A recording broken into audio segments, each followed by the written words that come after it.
I'm Jason Barr, under center on a high school football Friday. We start tonight in Class 5A with #1 ranked Marana. The Tigers hosting Bueno with a regional title on the line. Can the Colts spoil the Tigers' undefeated season? KGUN 9's Madison Thomas starts us off. Thanks, Jason. A Marana win and they would clinch the 5A Southern Region title. But a Bueno win puts the Colts in first place. It's senior night here for the Marana Tigers, but it's freshman running back Jeffrey Smith III who gets things going, and no one can stop him. Tigers with a touchdown on their opening drive. Now just 8 minutes left in the first quarter. Quarterback Colton Meyer finds his star receiver Desmond Roebuck, who leaps over a defender and takes it near the 5. Which helps set up this rushing touchdown for Jeffrey Smith III. Tigers up 14-0. Now about 2 minutes left in the first half. Tigers up 21-14. Bueno QB Nashmore goes deep to #1 Jaden Thomas. And on the next play, it's Michael Lujan who runs it in for the touchdown, which ties it up 21 apiece. While it was close for much of the rest of the game, the Tigers pull ahead and win this one 51-38. Madison Thomas, KGUN 9. All right, so that means Marana is the 5A Southern champs. They're going to try to close out an unbeaten season next week when they take on Desert View. Let's stay in Class 5A Southern. It is Sunnyside and a Siena team on the playoff bubble. First quarter, no scores. The Bobcats, Julian Hanley with a QB keeper.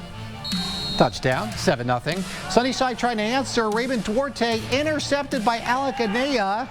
And the Bobcats are in business again, and they are going to take advantage with a Ladanian Moore TD run. Siena doubles up Sunnyside, 42-21. All right, to the Class 5A Sonoran region. Winless Nogales and an Ironwood Ridge team that's really having a great season. Nighthawks up 7-0 in the first. It is Jaden Martinez to Matthew Croner, who makes defenders miss. Croner's the 4th leading receiver in the state. Ironwood Ridge wins this game big, final 52-0.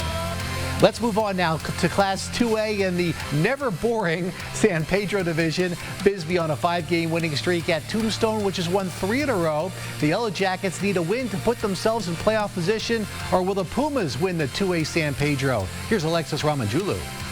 A win tonight and the Bisbee Pumas are the 2A San Pedro Region champions, something they haven't done in decades. But the Tombstone Yellow Jackets are here to protect their home turf, especially on senior night. With Bisbee ahead 14-12 with just over a minute left in the first half, Bryson Myers takes the handoff into the end zone for his second touchdown of the game. The Pumas led 21-12 with 1:03 left in the half. But Tombstone's head coach Dominic Bonilla had something up his sleeve. With 8 seconds left in the second quarter, quarterback DJ Elias takes the handoff from a running back, Jemiah Wallace, and finds Jabari Thomas open downfield, who's able to lean in for the touchdown. Tombstone trailed 21-18 at the half. The Pumas were able to fend off the Yellow Jackets to win 27-18 and claim their first region title since 1963. Reporting in Tombstone, Alexis Ramanjulu, KGUN 9. Well, that's good stuff from Bisbee. Thank you, Alexis. Hey, a big win here, Class 3A for Push Ridge Christian Academy.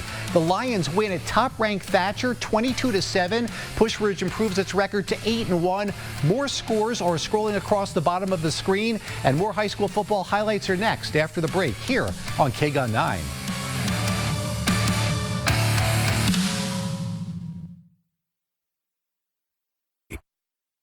Right back at it now with Class 1A 8-man action. Desert Christian makes the playoffs in just its first year as a football program. The Eagles hosting Williams in a battle of teams seeded 8th and 9th.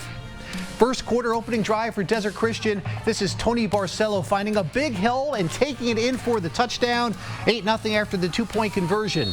The Eagles with another terrific effort from quarterback Cooper Payne, such a scrappy player. He scores as Desert Christian wins 56-16. The Eagles visit top-seeded Hayden next week. By the way, St. David had a bye. All right, now to Class 4A. How impressive has Mica Mountain been this season? Outscoring its opponents 276-28. The Thunderbolts making the trip to Saguaro to take on the Cougars. Tough one, though, for the Cougars. Tough one for anybody who's hosted Mica Mountain this year. Already 36-0 Thunderbolts in the third when Jaden Thorson finds Josiah Thornwell for the touchdown. They've been doing it all year. And Mica Mountain, careful not to run up the score too much. They win 50-0 to stay unbeaten and have a big one next week against Walden Grove. Back to Oro Valley now for Pueblo at CDO. The Dorados trying to bounce back from a tough loss last week. CDO known for its ground game, but they can chuck it too. Peyton Strang puts it up. Lucas Cachuera brings it down, and that is going to set up this. Strang to Cash Dickey. As Randy Moss would say, straight cash homie. CDO wins 37-13 over Pueblo tonight. Much improved Sahuarita is the feel-good story of the season. The Mustangs at Rincon/University. Aaron Patterson is in Midtown for the Rangers senior night. That's right, Jason. The Mustangs have won their past 3, doubling last season's win total. Sahuarita head coach Jake Allen told me that this season has been about teaching his team grit, and that's what they're looking to continue tonight. While Rincon, coming off 2 losses on their senior night, is looking to get that team back that beat Washington High in Phoenix at the beginning of the season. First quarter, no score. Rincon QB Thomas Montgomery in the pocket throws it up, but it's picked off by Alden Fox. He returns it for the pick 6, and Sahuarita up 7-0. Rangers unable to find a rhythm early, but the iconic Rincon band's rhythm keeping spirits high. The band also celebrating senior night. Serena Resendit-Sao says this has made her high school experience. It's been a great way for me to get to develop myself as a person, as a leader, and as a member of a team. Back to the game, late second quarter, Mustangs rolling, and Coach Allen isn't stopping. Arath Ahamada takes the handoff and goes in for the TD and the 35-0 lead. They go on to win 38-6 and keep their win streak going. At Rincon, Aaron Patterson, KGUN 9. All right, thank you, Aaron. We head back to Vail for Choya at Empire. Ravens coach George Kelly trying to get his team back to 500. Already up 28-0, though. It is Bryson Duncan to Mangiselle. That's good stuff. Empire wins at 48-6. So all 3 schools in Vail win tonight. The Vail schools all having a good season, especially, of course, though, Mica Mountain, which is undefeated and really a threat to win this year in Class 4A. And it's Arizona football hosting West Virginia tomorrow. Both teams kind of banged up. Maybe the way for the Wildcats to end their 3-game losing streak, huh? All right, that's it for now. Hey, glad you're with us. I'm Jason Barr here on KGUN 9. We'll have a little bit more after the break. Stay with us.